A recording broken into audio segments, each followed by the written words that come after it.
Hello दोस्तों, स्वागत है आपका आपके अपने चैनल मार्केट सपोर्ट में।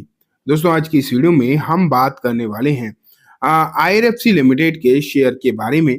अगर आप देखोगे तो बेसिकली आज जिस तरीके के मार्केट में आपको जो है गिरावट देखने को मिली है, गिरावट तो आप ये कह सकते हैं कि ओवरऑल मार्केट की सिचुएशन ही ऐसी थी, सभी में आपको गिरावट का माहौल जो है देखने को मिला है। इसमें तो कोई भी कहीं से भी डाउट है नहीं। लेकिन जिस तरीके की सिचुएशन मार्केट में रही, गिरावट वाली ही रही और रेलवे शेयर्स में पिछले कुछ दिनों में लगातार ही गिरावट देखने को मिली, तो इसमें तो वैसे भी कोई डाउट वाली बात है ही नहीं। लेकिन अब आप ये मान कर चलिए कि जो सिचुएशन रेलवे में देखने को मिल रही है, जो स्थिति यहाँ पर नजर आ रही है, उसको लेकर कई सारे बड़े बड़े जो एनालिस्ट हैं वो अब इस पर ध्यान देने लगे हैं।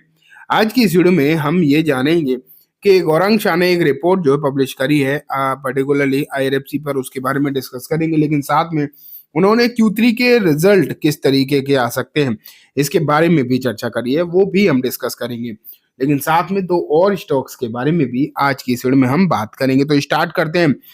मैं शुरू करूंगा आईआरएफसी लिमिटेड से। तो यहाँ पर आप देख पा रहे हैं 148 रुपये 25 पैसे पर एक काउंटर जो है आज आपको बंद होता हुआ नजर आया।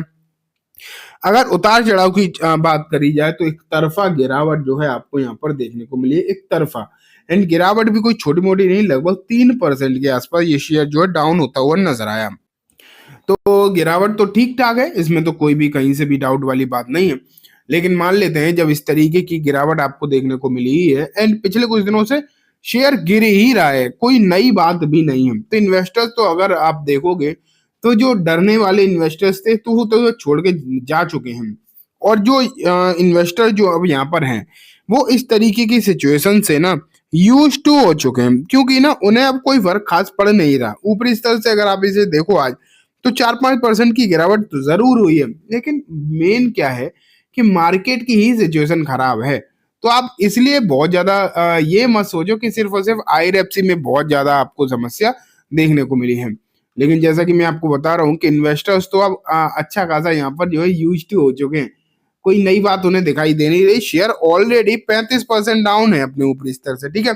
लेकिन अब बात आ जाती है कि नंबर तो Q3 के भी आने वाले हैं एंड Q3 के जो नंबर्स हैं वो किस तरीके के आ सकते हैं, ये एक इम्पॉर्टेंट बात दिखाई दे रही है। अगर Q3 के जो नंबर हैं वो बढ़िया निकल कर आ गए, आप मान के चलो Q3 के नंबर अगर बेहतरीन निकल कर आ गए तो सिचुएशन जो है यहाँ पर बदल भी सकती है। चांसेस जो हैं इस बात के भी हैं, डेफिनेटली इस बात के चांसेस तो हैं, इसमें कोई भी डाउट नहीं है। तो अब जो है मैं आपको वही दिखाना चाहूंगा बेसिकली कि आखिरकार क्या स्थिति हो सकती है। गौरंग शाह ने एक रिपोर्ट जो है पब्लिश करी है, वो मैं आपको दिखाना जरूर चाहूंगा। तो 1 सेकेंड। तो ये देखो, share market expert Gaurang Shah ने कहा है अगर लॉन्ग टर्म के लिए इन्वेस्ट करना है तो आप यहाँ पर कर सकते हैं। चलो देखते हैं इन्होंने और क्या चीजें जो है कही हैं, क्योंकि ये सब चीजें तो ठीक है। ये देखो, करेक्शन फेज में आईआरएफसी के निवेशकों के लिए अच्छा ऑप्शन हो सकता है। Share market expert Gaurang Shah ने कहा है कि उन्होंने 2021 में आईआरएफसी के आईपीओ में निवेश की सलाह दी थी। उन्होंने कहा है कि अगर आप रेलवे सेक्टर में इन्वेस्टमेंट करना चाहते हैं तो कैपिटल गुड्स इंजीनियरिंग फील्ड में कर सकते हैं। गौरंग शाह ने यह भी कहा है कि आईआरएफसी निवेशकों को तभी निवेश करना चाहिए जब उनके पास लॉन्ग टर्म का विजन हो। तो ये तो अच्छी बात है, हम सब जानते हैं कि अगर विजन लॉन्ग टर्म का रखते हैं तभी आप यहाँ पर सिचुएशन को समझ सकते हैं। साथ में उन्होंने कहा है कि भारतीय रेलवे में फिलहाल अगर आप देखेंगे तो जो बदलाव हो रहे हैं वो अच्छे खासे हो रहे हैं, इसमें कोई भी डाउट नहीं है कि भारतीय रेलवे जो है अपनी स्थिति को बहुत तेजी से बदल रहा है। एंड पिछले कुछ दिनों में जो फैसले भी लिए गए हैं कैबिनेट की तरफ से, गवर्नमेंट की तरफ से, वो भी अगर आप देखें तो अच्छे ही हैं। तो इन सब चीजों के चलते यहाँ पर ये चीजें निकल कर आ रही है, ये बातें जो है निकल कर आ रही हैं कि आईआरएफसी की स्थिति अच्छी हो सकती है। लेकिन स्ट्रिक्टली कहा गया है कि लॉन्ग टर्म व्यू पॉइंट होना चाहिए। अगर व्यू पॉइंट आप शॉर्ट टर्म का रखते हैं तो हो सकता है चीजें उतनी बढ़िया आपको जो है देखने को ना मिले। ये भी बात आप यहाँ पर देख पा रहे हैं, यहाँ पर भी इन्होंने साफ साफ लिखा है कि क्लियरली कि आपका व्यू पॉइंट है वो लॉन्ग टर्म होना चाहिए, ठीक है। तो चलो ये तो अच्छा आप देख रहे हैं। हालांकि यहाँ पर इन्होंने कोई टारगेट वगैरह की बात नहीं करी है, आपको ये भी समझना चाहिए। हाँ, इसी रिपोर्ट में है, मैं आपको जो दिखाना भूल गया वो भी मैं कोशिश करता हूँ दिखाऊंगा। यहाँ पर इन्होंने क्या कहा है ना, पता है कि आने वाले दिनों में इनकी जो ऑर्डर बुक भी अच्छे हैं, तो आने वाले समय में जो इनके नंबर्स आएंगे, रिजल्ट आएंगे, उसमें जो बैलेंस शीट जो है वो हो सकती है अच्छी देखने को मिले। ये भी यहाँ पर लिखा गया है कि बैलेंस शीट जो है वो भी अच्छी देखने को मिले। तो आप ये मान के चलिए कि उम्मीदें डेफिनेटली यहाँ पर जो है अच्छी है। एंड जो नंबर आएंगे इस बार, अगर नंबर अच्छे आ गए, अगर इस बार के नंबर जो हैं अच्छे निकल कर आ गए, तो सिचुएशन डेफिनेटली यहाँ पर बदलती हुई दिखाई दे सकती है, चेंज होती हुई दिखाई दे सकती है। एंड हाँ, जो लगातार गिरावट आपको एक तरफा देखने को मिल रही है, वैसे तो रेलवे के शेयर्स में अपने आप में अपने ही तौर में थोड़ी सी दिक्कतें तो दिखाई दे ही रही हैं, लेकिन ना ये भी आप मान के चलो कि अगर मार्केट की सिचुएशन अच्छी रहती तो हो सकता है ये शेयर इतने ना गिरते।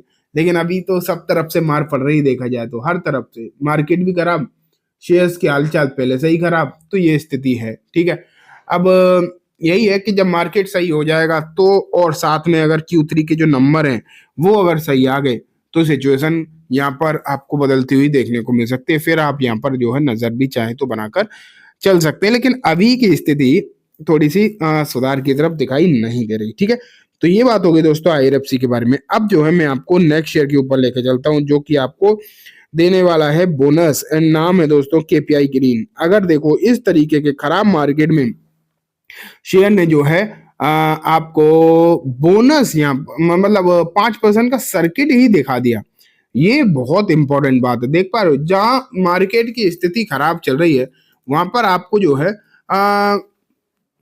अपर सर्किट देखने को मिल गया। ये कहाँ से आप मान सकते हैं, कम मान सकते हैं इस बात को। लेकिन यहाँ पर एक तो इन्होंने राजस्थान गवर्नमेंट के साथ एक MOU साइन किया है, जिसके चलते आपको यहाँ पर तेजी का माहौल देखने को मिला है। लेकिन साथ में अगर आप देखोगे तो एक चीज और दिखाई दे रही है कि यहाँ पर कंपनी ने बोनस भी अनाउंस कर दिया है।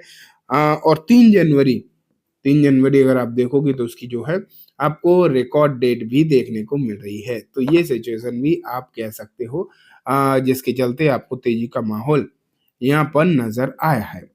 ठीक है, तो ये भी एक अच्छी बात है, नो डाउट। अब बात करते हैं लास्ट शेयर की दोस्तों, जो कि आपको आने वाले समय में दिखाएगा एक अच्छा खासा डिविडेंड। एंड उसका जो नाम है, बहुत ही वेल नोन कंपनी है, नाम है दोस्तों मझगांव डॉक लिमिटेड। आज पूरी तरीके से गिरा, 6% की जो है आपको ताबड़तोड़ गिरावट जहां पर देखने को मिली है। लेकिन डिविडेंड की अगर मैं बात करूं तो 10 रुपए पर शेयर का यहाँ पर डिविडेंड आपको देखने को मिलेगा।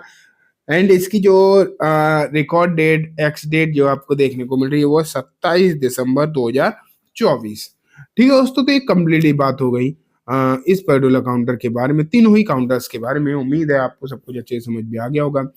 अब मैं इस वीडियो को यहीं खत्म करूंगा। जाने से पहले बस एक बार बोलना चाहूंगा, वीडियो अच्छी लगी हो तो इसे लाइक करना, चैनल को भी जरूर सब्सक्राइब करना, जाते थे बेल आइकन भी दबाना, जिससे कि जब भी मैं कोई नई वीडियो डालूं आपके पास नोटिफिकेशन सबसे पहले आ जाए। इन दोस्तों वीडियो सिर्फ और सिर्फ एजुकेशन एंड इन्फॉर्मेशन पर्पस है, तो इसे किसी भी तरीके की बाइंग सेलिंग की रिकमेंडेशन के तौर पर बिल्कुल भी ना देखें। थैंक